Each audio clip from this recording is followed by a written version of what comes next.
If you think hard work wins wars, you've already lost. Machiavelli proved centuries ago that strategy beats effort every time. The hardest worker in the room is almost never the most powerful person in it. Read that again. The one grinding 8 hours. The one answering every email. The one drowning in tasks and wearing exhaustion like a medal. That person is not winning. That person is a tool being used by someone who understood something they never will. Machiavelli saw it 5 centuries ago. The prince who works the hardest governs the worst. There is a form of strategic inaction so potent, so counterintuitive that the moment you master it, you will outmaneuver people who outwork you 10 to 1, and they will never understand how you did it. But this is not about laziness. This is about something far more dangerous. Let me show you. There is a disease spreading through the modern world, and it has a name no one dares to criticize. Hustle culture. The glorification of being busy. The worship of exhaustion. You post the 4 a.m. alarm. You brag about skipping meals. You tell people you slept 3 hours like it's a war wound. And somewhere deep inside, you believe this suffering is proof that you deserve success. It is not. It is proof that you have no strategy. Machiavelli wrote about a specific kind of ruler. The one who involves himself in every minor dispute, who personally oversees every grain shipment, who makes himself indispensable to every decision. This ruler feels powerful. He feels needed. He feels in control. He is none of these things. He is a bottleneck. He is fragile. Remove him and the kingdom collapses. Not because he held it together, because he never built it to stand without him. Now look at the other kind. The prince who appears almost idle, who delegates ruthlessly, who shows up only when the moment is decisive. People whisper about him. What does he even do? They resent his calm. They mock his absence from the trenches. And then the crisis hits. And while the busy ruler is drowning in his own complexity, the calm one makes a single move, one calculated strike, and the entire board shifts. That is not luck. That is architecture. Greg McKeown calls it the effortless state. The point where you stop asking, how can I do more, and start asking, what if the right thing was actually easy? Not because it requires no skill, but because you removed every obstacle between you and the precise action that matters. Most people are addicted to effort because effort feels like progress. It triggers the same reward centers as actual achievement. Your brain cannot tell the difference between being productive and feeling productive. So you stay busy, you stay exhausted, you stay poor. The person above you, the one making 3 decisions a week while you make tramdalau. They understood something you are about to learn. Effort is noise. Precision is power. 2 Sourcen BC. The Roman Republic is bleeding. Hannibal Barca, the Carthaginian general, has just annihilated Rome's legions at the Battle of Cannae. 70,000 Roman soldiers dead in a single afternoon. The greatest military disaster Rome had ever suffered. The Senate is hysterical. Generals are demanding a counterattack. The people want revenge. Blood for blood. Pride demands it. And into this chaos walks one man who proposes the most insulting strategy imaginable. Do nothing. His name was Quintus Fabius Maximus, and his plan was simple. Do not fight Hannibal. Do not engage him. Do not give him the pitched battle he is designed to win. Instead, follow him, shadow him, cut his supply lines, burn the crops he would forage, harass his flanks with small raids, and wait. Rome hated him for it. They called him Cunctor, the delayer. It was meant as an insult. Senators accused him of cowardice. Soldiers questioned his manhood. The public mocked him in the streets. Every instinct in the Roman psyche screamed for action, for confrontation, for the glory of direct combat. Fabius ignored all of it. He understood something that Hannibal's other opponents did not. Hannibal was a genius of engagement. His entire strategy depended on Rome doing the obvious thing, attacking, meeting him in open battle, giving him the stage where his tactical brilliance could operate. By refusing to play, Fabius removed the stage entirely. Hannibal wandered Italy for years, winning skirmishes that meant nothing, burning fields that were already scorched. His army weakened, his allies wavered, his supply chain rotted. He won every battle and lost the war, because the war was never about battles, it was about endurance. And the man who did nothing outlasted the greatest military mind of the ancient world. History eventually vindicated Fabius. The Romans realized that his inaction was the most aggressive strategy of all. They renamed counteta from insult to a title of honor. But here is the part no one teaches you. Fabius did not do nothing. He did the hardest thing a human being can do when under pressure. He resisted the urge to act. He sat with the discomfort of appearing weak while executing a strategy that required more discipline than any charge into battle. This is the art Machiavelli encoded into his work, the ability to recognize when action is the enemy. When doing something, anything, is just a way to soothe your anxiety rather than solve your problem. Sun Tzu wrote it plainly. The supreme art of war is to subdue the enemy without fighting. But most people read that line, nod, and then immediately go fight because restraint is painful. Restraint doesn't photograph well. Restraint doesn't get likes. And restraint is exactly why it works. There is a concept buried in Machiavelli's work that almost no modern reader catches. He called it economia, not economy in the financial sense. Economy of motion, economy of force, the ruthless elimination of every action that does not serve the final objective. Think of a surgeon. A surgeon does not make 50 cuts when 3 will do. A surgeon does not swing the scalpel with passion. Every incision is measured. Every movement is stripped of excess. The surgery is defined not by how much was done, but by how little was necessary. Now think about your life. How many of your daily actions are surgical? And how many are just movement? Emails that didn't need sending, meetings that produced nothing, arguments you entered because your ego couldn't tolerate silence, decisions you made because you felt the pressure of appearing decisive.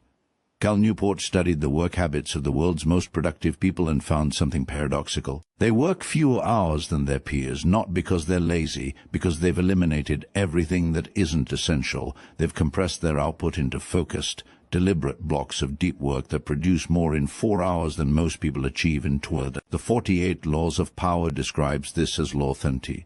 Make your accomplishments seem effortless, but that law is usually misread as hide your work. That is the surface interpretation. The deeper reading is structure your life so that the work itself becomes minimal. Not minimal in impact, minimal in waste. Tim Ferriss built an entire philosophy on this. The 80-20 principle applied to everything. He asked a question most people are too afraid to ask. What if 80% of what I'm doing is completely useless? What if only 20% of my effort produces any meaningful result? When he tested it, the numbers were even worse. Closer to 95% of his activity generated almost nothing. 5% generated almost everything. He didn't work harder. He amputated. He cut clients that consumed energy but produced no revenue. He stopped attending events that felt productive but generated 0 outcomes. He automated and delegated everything that didn't require his specific judgment, and his income tripled while his work hours dropped to 4 per week. This is not a fairy tale. This is surgical economics applied to a life. But you won't do it. You know why? Because cutting feels like losing. It feels irresponsible. It feels like you're cheating. Your identity is welded to effort. You were taught that suffering is the price of success. And anyone who succeeds without visible suffering must be a fraud. That belief is the chain. And the people above you, they cut it a long time ago. Japan laid hand says, 3 men wanted to unify a nation torn apart by a century of civil war. Their names were Oda Nobunaga, Toyotomi Hideyoshi, and Tokugawa Ieyasu. There is a famous Japanese riddle about them. If a bird won't sing, what do you do? Nobunaga says, kill it. He was the conqueror, brilliant, brutal, relentless. He unified Japan through sheer force, and then he was assassinated by one of his own generals. His empire crumbled overnight. Hideyoshi says, make it sing. He was the persuader, the diplomat. He rebuilt what Nobunaga started using: charm, alliances, and political genius. But when he died, his dynasty barely survived him. His son was overthrown within years. Tokugawa says, wait for it to sing. And that is exactly what he did. Tokugawa Ieyasu waited for decades. While Nobunaga and Hideyoshi fought, conquered, rose, and fell, Tokugawa conserved his forces. He positioned himself as a loyal ally. He avoided unnecessary wars. He let stronger men exhaust themselves against each other.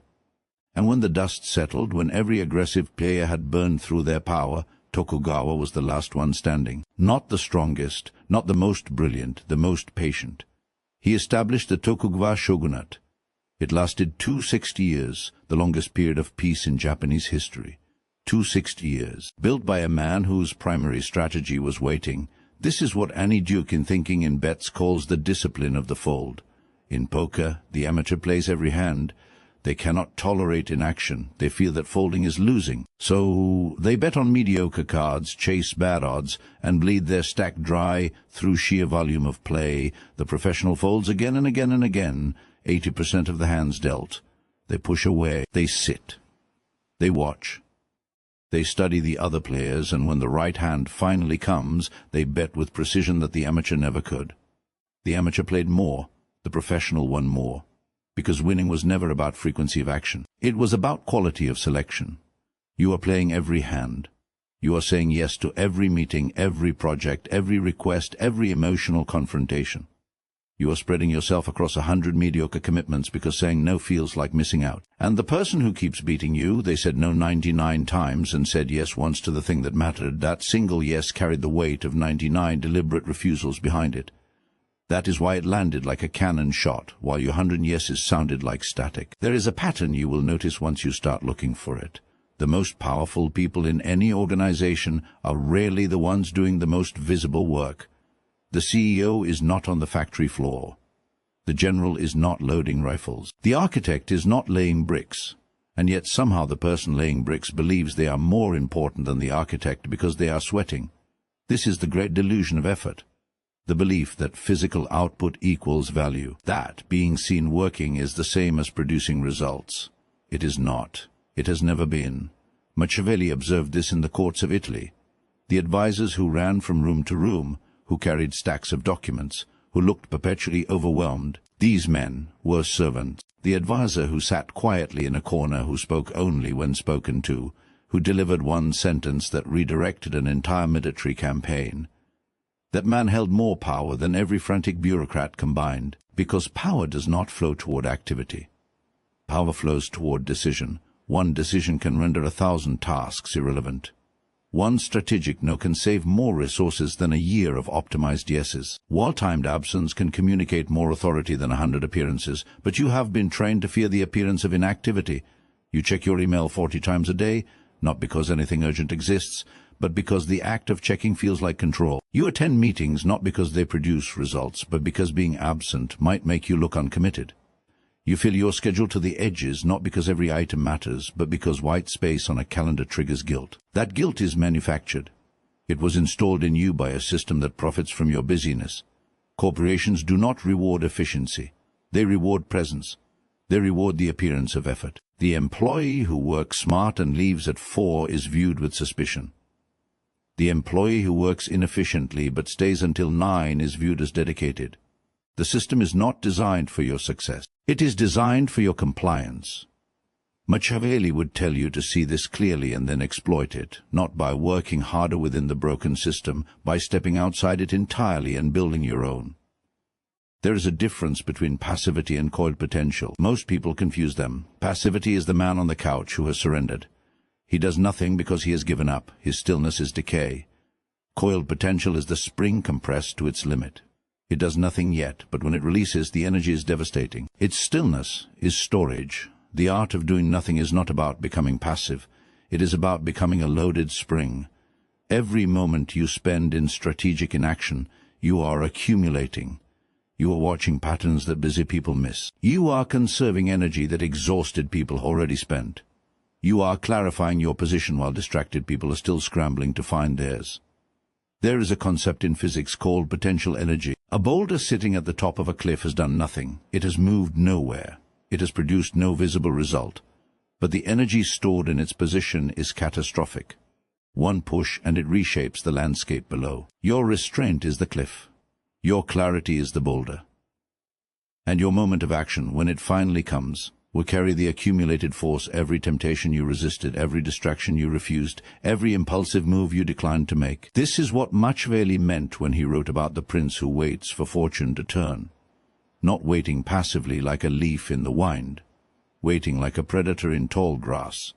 Still, invisible, precise, and then one movement that changes everything. Most people fire 100 bullets into the dark and hope one hits. You wait until you can see the target clearly. Then you fire once. That single shot will be worth more than their entire magazine. Here is something nobody talks about. Decision fatigue is not just tiredness. It is erosion of judgment. Every decision you make throughout a day draws from the same cognitive reservoir. What to eat, what to wear, how to respond to that text, whether to take that call. Each one feels insignificant. Each one costs something. By the afternoon, your decision-making capacity is compromised, not a little, substantially. Studies on judges found that parole decisions made in the morning were dramatically more favorable than those made in the afternoon. Same judges, same types of cases, different outcomes because the cognitive fuel was gone. Now think about your life. You make hundreds of decisions a day. Micro-commitments, small yeses, tiny expenditures of judgment that leave you depleted before the moment that actually matters arrives. The person practicing the art of nothing has eliminated most of those decisions. They have designed their environment so that trivial choices are automated or removed. They have stripped their daily existence down to a small number of high-level decisions that receive the full weight of their cognitive power. This is not laziness. This is resource management at the level of the mind. Machiavelli advised princes to delegate everything that could be delegated, not because delegation was noble, because a ruler who wastes his judgment on trivialities has nothing left when the enemy arrives at the gate. Your gate has enemies approaching and you are too tired to see them because you spent the morning arguing about font sizes in a presentation nobody will remember. Kill the trivial. Protect the essential. Your clarity is a non-renewable resource. Every hour you waste in reactive busyness is an hour stolen from the one decision that could change your trajectory. You have been told that momentum is everything, that once you start, you must never stop. That consistency is king, that any pause is a step backward. This is partially true and mostly dangerous. Momentum is valuable when it is directed. Momentum without direction is a car with no steering wheel. It moves. It feels powerful. It kills you.